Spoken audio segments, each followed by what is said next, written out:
All right, I'm going to be gold leafing, adding a little bit of gold leaf to this piece right now. So the first thing I do is I start off with this Kohlner Miniatum Ink. Hi! And there's a variety of different sizings that you can use, but this is what I've been using recently. And a brush that you don't really care a whole lot about because it's going to ruin the tip, so I generally use synthetic brushes. This was like $1.51.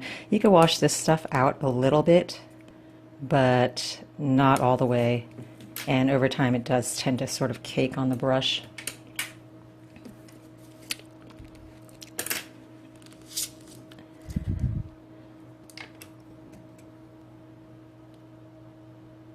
So I just start painting it on, and it's kind of like a rubber cementy type of substance. It dries a little bit tacky, and this stuff is a little bit thinner than some of the other ones I've worked with, which I like, because then it's easier to move around on your piece, easier to apply. So I'm just painting it over this white stuff, which is gesso that I applied earlier and has dried now.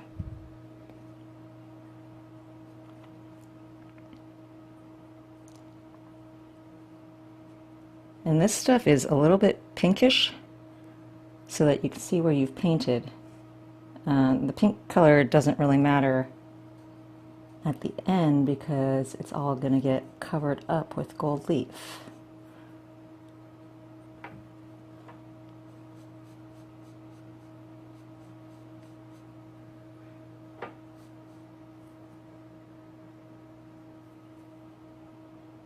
And it dries.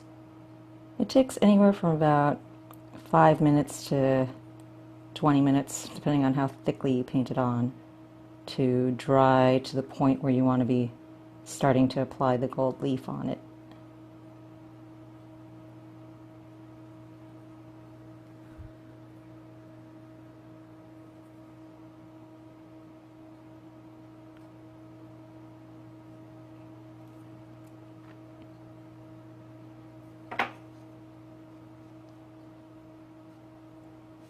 The white stuff is slightly raised. I wanted it to have like a little bit of relief texture on this piece, which is why I painted on the gesso like that. And it just adds more surface, more of a surface for the gold to shine off of when you're done, so that it's not just this flat pasted thing, but has some kind of volume to it as well, which is nice, because then if you have light coming in at different angles, you'll catch different effect from it, from a piece.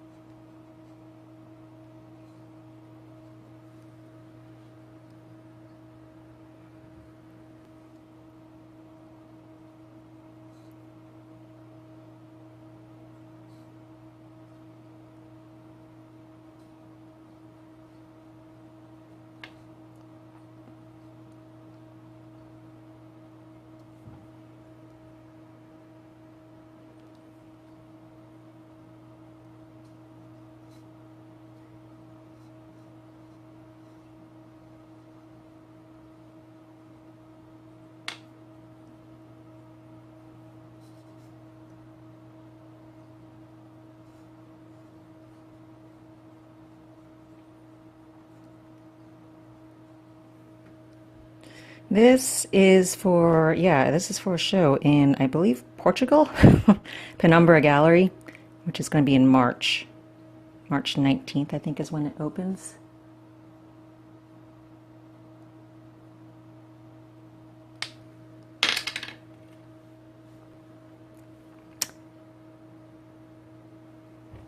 Oh yeah, and try not to get this the sizing anywhere other than the surface you're painting on, because it's a big pain to get off. I spilled some once, and I ended up having to mop it all up, but my fingers were kind of tacky for the next 2 weeks or so. Right now I got a little bit on my arm. So it's really obnoxious if you get it onto yourself.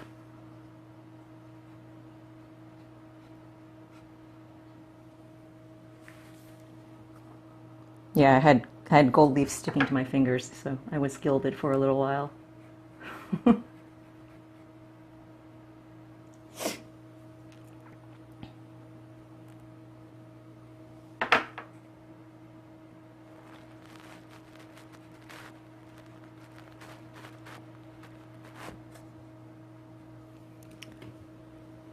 So, sorry this part isn't terribly interesting yet, but as soon as I get this all applied onto here and then give it a couple minutes to dry, then I could start doing the gold leaf part, which is probably more interesting to you guys.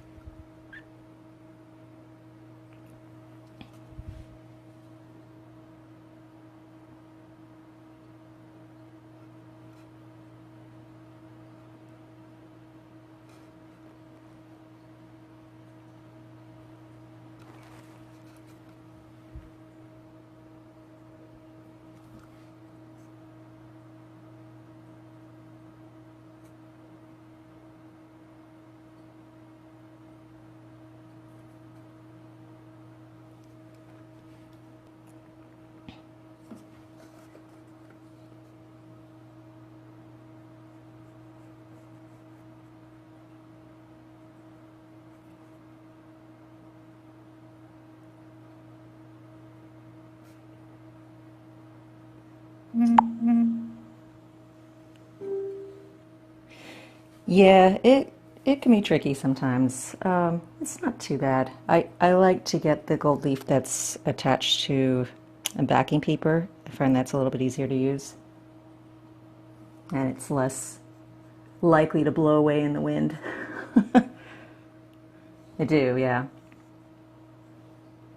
All right, so I think I've got everything that I want on here. You can kind of see a slight pinkish tint to the areas that I've painted this stuff on. So now you got to either wash your brush immediately if you want to have any hope of using it again, or else you can just dump it into a jar of water until you have a chance to do it later, which is what I usually do.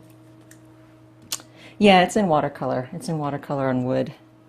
So now I gotta give a few minutes for this stuff to dry enough that I can apply the gold leaf, because if you do it when it's too wet, you just get gobs of gold leaf kind of falling off everywhere. The wood, I prep it with this stuff.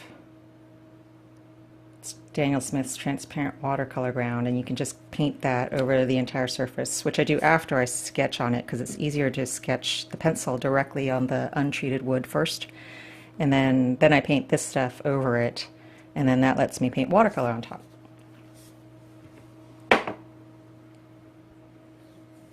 Yeah, the clear is a slight misnomer. It says it's clear, but it's more like it's translucent because if you paint it on too thickly, you start to get this milky white glazed look to it, so you have to kind of keep it light. And I generally just do I just do like a light layer over this area where I'm not intending to paint, so I want to maintain as much of the raw wood look there as possible. And I don't go very thickly with the ground, but I do a layer just in case I decide to paint anything over there. And then over the main area where I intended to paint the most, then I do more. I do a few more layers, and then it's sort of milky underneath that initially, which you can't see now because it's covered with color. But no, I don't sand the clear because the clear stuff doesn't really sand well. The white stuff actually sands really well. So I do sand when I use that. I don't have a jar of the white stuff available right now. I actually tend to put them into, I tend to pour them out into these smaller little jars because it's easier to handle small amounts, and it dries out quickly if you keep opening and closing the jar. So it's easier to just have a smaller container of a quantity that you think that you can use within a reasonable time. And that way you don't waste the whole jar when opening and closing, because I found that I had this big jar and it was only about halfway through and it was already starting to get crusty and dried. So I tend to put it into, I tend to put what I need into the small containers and then leave the large jars and actually wrap that even in a Ziploc bag just to add an extra layer of watertightness there. All right, so let's see. Parts of this now look ready to take the gold leaf. Over here it's still a little bit globby and wet, so that's not quite ready. And if I wasn't doing this on Periscope, I'd probably wait another 10 minutes before doing anything.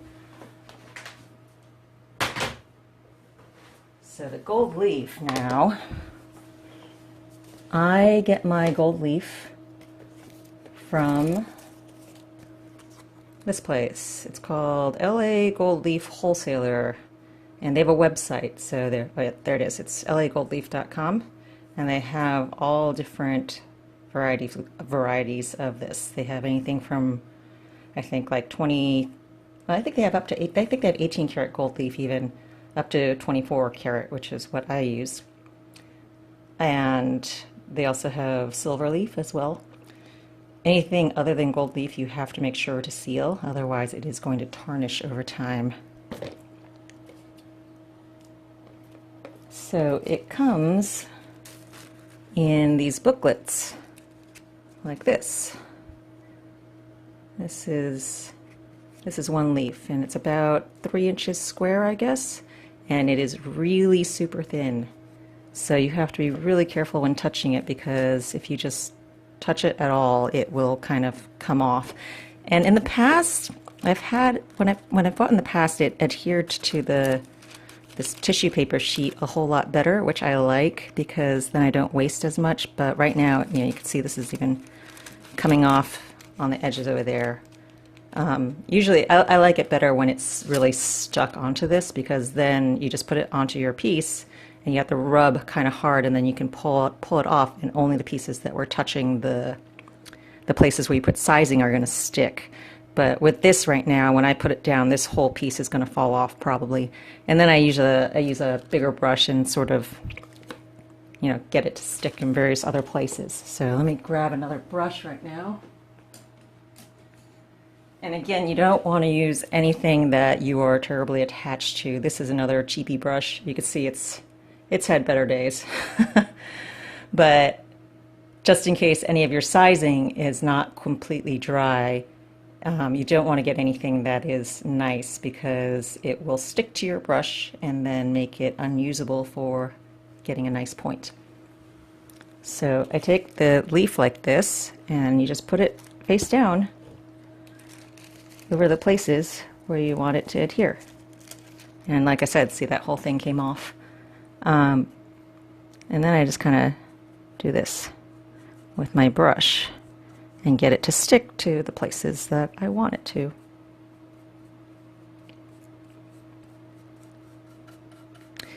Oh yeah, the other thing you should make sure to do whenever you're working with gold leaf is close all the windows and make sure you have no fans going, because if you forget to do this, you'll have little bits of gold dust flying all over the place, which gets pretty messy. Yeah, no drafts.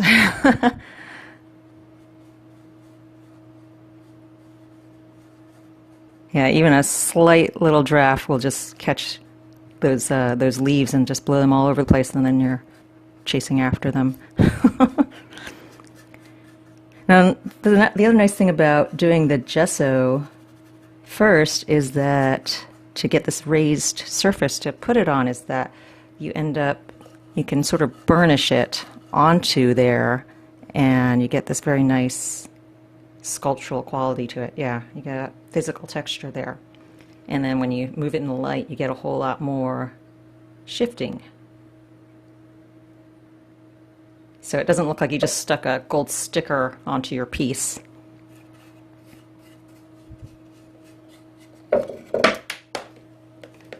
Now I think each sheet of this gold leaf, I think it averages out, if you buy a whole packet like this of 25 leaves, I think it comes to maybe $2 or $3 per sheet of gold. So it's actually not too bad. I mean, unless you're doing a huge area, like a huge background area of gold leaf, it's not an awful price. Which is why I go for the 24 karat, because it's like, why not? The lesser quality ones are not a whole lot cheaper than this anyway. All right, so I'm gonna put this on here again.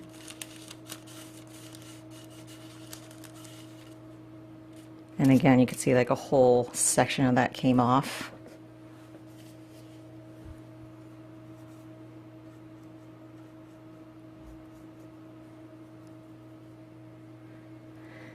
Yeah, it is really pretty. It makes a real difference seeing it in person versus digital images of it. I mean, I do the best I can with photographs, but you never quite capture the same quality.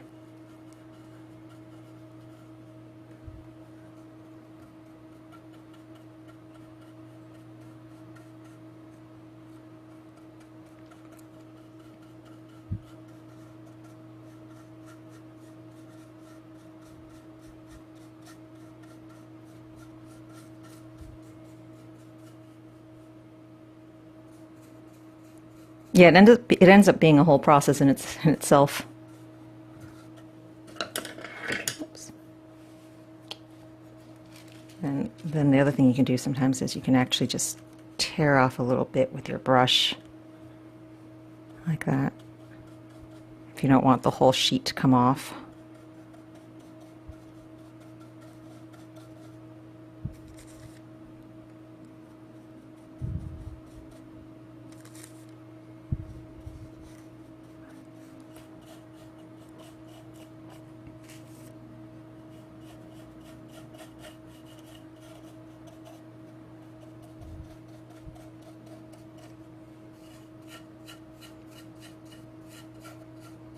So anyway, there's the basic process of doing it.